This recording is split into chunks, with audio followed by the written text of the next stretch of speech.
সংসদে দাঁড়িয়ে জুলাইকে ফাটিও বলে এক এমপি বলতেছে আমাদের প্রধানমন্ত্রী তারেক রহমানকে নাকি নেপালের সরকার অনুসরণ করছে। নতুন নেপালের সরকার তারাও কিন্তু আমাদের মাননীয় প্রধানমন্ত্রীকে অনুসরণ করছে। মাননীয় স্পিকার, আরে ভাই, অনুসরণ না করে পারে তারেক রহমানকে বাইয়া ডেকে রনি যদি নিজেকে বিজ্ঞানীদের কাতায় নিতে পারে, তাহলে নেপালের সরকারেও আমাদের প্রধানমন্ত্রী তারেক রহমানকে ফলো করে তাদের দেশের নাগরিকদের কার্ডের মাধ্যমে হাতে হারিকেন ধরিয়ে দিতে পারে। কি খবর, কেমন আছো?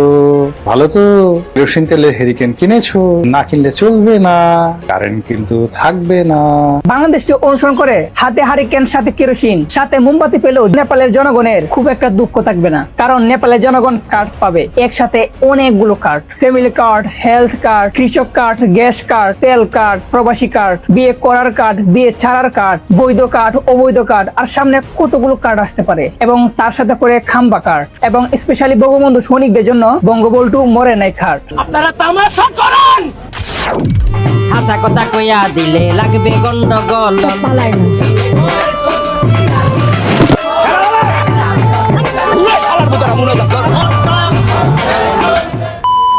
আলেমের মুখে মধুর বাণী শুনি না। আমি সরকারের কাছে আবেদন করি নেশা বন্ধ করে গাঁজা বৈধ করা হোক। যারা খায় তাদেরকে একটা করে লাইসেন্স যুক্ত কার্ড করে দেওয়া হোক। সবার জন্য না, পাগলদের জন্য। এটাই আমার বক্তব্য। সরকারের কাছে আমার আকুল আবেদন। তুই ঠিক কথা বলেছিস। একটা সময় মানুষ বিদ্যুৎ চাইতো, আর এখনকার মানুষ জানতে চাই বিদ্যুৎ গেলে হাসতে হবে নাকি কাঁদতে হবে। আপনারা তামাশা করেন। একটা দেশ যেখানে মানুষ হাতে হারিকেন নিয়ে দাঁড়িয়ে থেকে বলে আমাদের দেশের সবকিছু ঠিক আছে, আর অন্যদিকে পুরো পৃথিবী দৌড়াচ্ছে এর মাধ্যমে এবং বিভিন্ন রোবোটিক্স, বিভিন্ন টেকনোলজির মাধ্যমে। এখন আমার সাদা মনে সাদা সিধা প্রশ্ন হলো, আমরা কি এখন ভবিষ্যতের দিকে যাচ্ছি নাকি অতীতের দিকে ফিরে যাচ্ছি? আজকের ভিডিওতে থাকবে বাংলাদেশের সিস্টেম নিয়ে এবং তার সাথে লোডশেডিং, রাজনীতি, হারিকেন ও কার্ড থিওরি, জনগণের মনসত্ব, এআই বনাম খালকাটা বাস্তবতা এবং বাংলাদেশের রাজনৈতিক ভয়ঙ্কর সবচেয়ে ভয়ঙ্কর সত্য। চীন চিন্তা করতেছে 2080 সালে তার দেশ কই থাকবার, বাংলাদেশ চিন্তা করে লেখা 71 সাল লেয়া। একটা সময় হারিকেন ছিল ইতিহাস, এখন সেটা ফিরে এসেছে রাজনৈতিক প্রতীক হয়ে। যখন মানুষ বিদ্যুৎ পায় না তখন তাকে বলা হয় ধৈর্য ধরুন, যখন মানুষ প্রশ্ন করে তখন তাকে বলা হয় দেশ উন্নয়নের পথে, আর যখন মানুষ অন্ধকার দিকে বসে থাকে তখন কেউ কেউ বলে হারিকেন কিনে রাখেন। আপনারা তামাশা করেন। এখন আমার সাদা মনের সাদা সিধাই প্রশ্ন, একটা দেশ 2026 সালের মধ্যে এসেও কেন বিদ্যুৎ সংকটে? একদল বলে বিদ্যুৎ কম ব্যবহার করলে বিলও কম আসবে, আরেক দল বলে 24 ঘন্টা বিদ্যুৎ না থাকলে সেটা কি সাশ্রয় না, সেটা বিপর্যয়। কারখানা বন্ধ, শিক্ষা বন্ধ, হাসপাতালের সমস্যা এবং তার সাথে ব্যবসা ধ্বংস। কিন্তু রাজনৈতিক দর্শনে এটাকে কেউ কেউ ত্যাগ বলে চালিয়ে দেয়। এটা হচ্ছে আধুনিক রাজনীতির সবচেয়ে ভয়ঙ্কর দিক, যেখানে কষ্টকেও সাফল্য হিসেবে বিক্রি করা হয়। দেশের আপামর জনগণ যুগ যুগ ধরে মারা খাইতেছে, খাইতেই থাকবে। আজকের পৃথিবীতে আছে ডেবিট কার্ড, ক্রেডিট কার্ড এবং স্মার্ট কার্ড, আর আমাদের বাস্তবতায় ফ্যামিলি কার্ড, কৃষক card, health card, gas card, তেল কার্ড, প্রেম কার্ড, ব্রেকআপ কার্ড, বউ কার্ড, জামাই কার্ড। এখন আমার প্রশ্ন, এত কার্ডের মধ্যে আমরা মানুষ নিজেরাই নাকি কার্ড হয়ে যাই? আপনারা তামাশা করেন। আমাদের দেশে এখন কার্ড ছাড়া কিছুই পাওয়া যায় না, কিন্তু প্রশ্ন হলো মানুষ কি অধিকার পাচ্ছে নাকি শুধু নির্ভরশীল হয়ে যাচ্ছে? আপনি ভিন্ন দেশে তাকান, আজ পৃথিবী এআই নিয়ে যুদ্ধ করছে। একটা কোম্পানি আর একটা কোম্পানিকে হারাচ্ছে এর মাধ্যমে, একটা দেশ আর একটা দেশকে হারাচ্ছে টেকনোলজি দিয়ে। আর এখন তো রোবট মানুষের কাজ করছে, আর এখন এআই মানুষের চাকরি কাটছে। আর আমরা এখনো বিতর্ক করছি হারিকেন ভালো নাকি মোমবাতি ভালো। আপনারা তামাশা করেন। চীন এআই নিয়ে সুপার কম্পিউটার বানাচ্ছে, আমেরিকা কোয়ান্টাম কম্পিউটিং নিয়ে কাজ করছে, আর বাংলাদেশ তরুণরা কেউ ফ্রিল্যান্সিং করছে, কেউ আবার এআই শিখতে চায়, কেউ রোবোটিক্স নিয়ে স্বপ্ন দেখে। কিন্তু বাস্তবতা হলো বিদ্যুৎ নেই, আমাদের দেশে হাই স্পিড ইন্টারনেট নেই। একটা ছেলে এআই এর ইঞ্জিনিয়ার হতে চায়, কিন্তু ল্যাপটপ চার্জ দেওয়ার বিদ্যুৎ নেই।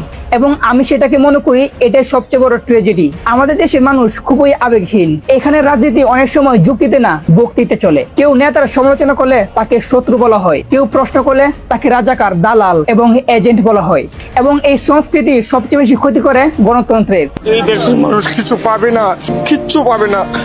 যদি পদ্ধতি এত কষ্ট করতো না বাংলাদেশের মানুষ, 18 কোটি 40-50 টাকায় কোনো বাজার নাই, কষ্ট লাগে না।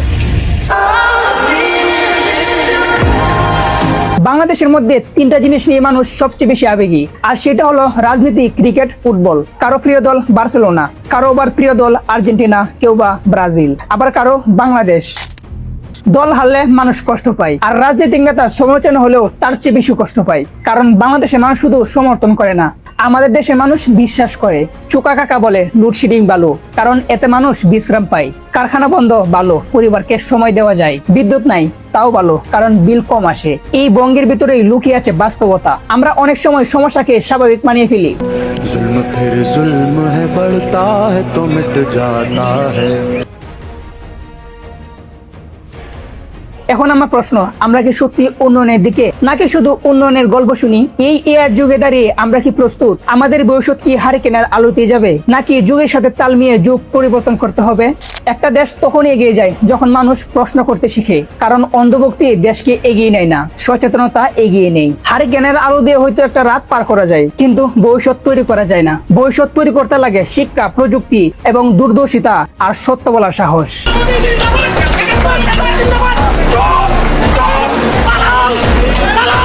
এখন আপনার মতামত কি? বাংলাদেশ কি এআই যুগে প্রশ্ন করতে পারবে, নাকি আমরা সেই পুরনো রাজনৈতিক চক্রে ঘুরবো? সেটা কমেন্ট করুন। ভিডিওটা ভালো লাগলে চ্যানেলটা সাবস্ক্রাইব করুন। তো সবাই ভালো থাকবেন, সুস্থ থাকবেন। আল্লাহ হাফেজ। 17 বছর কথা বলতে পারেন নাই, এখন আল্লাহ দিছে শুকর করেন। আলেমুল আমার অপমান করেন না আপনি। চেহারাটা দেখা রাখেন। আওয়ামী লীগ করি, 17 বছর আগেও বলছি আওয়ামী লীগ করি, 18 বছর দল ক্ষমতায় না থাকলেও বলবো আওয়ামী লীগ করি। আমরা নেতার চামচ হয়ে চাটাচাটি করি নাই, আমরা দল আবেগ থেকে করছি, ভালোবেসে করছি। সরকার দায়িত্ব পেলে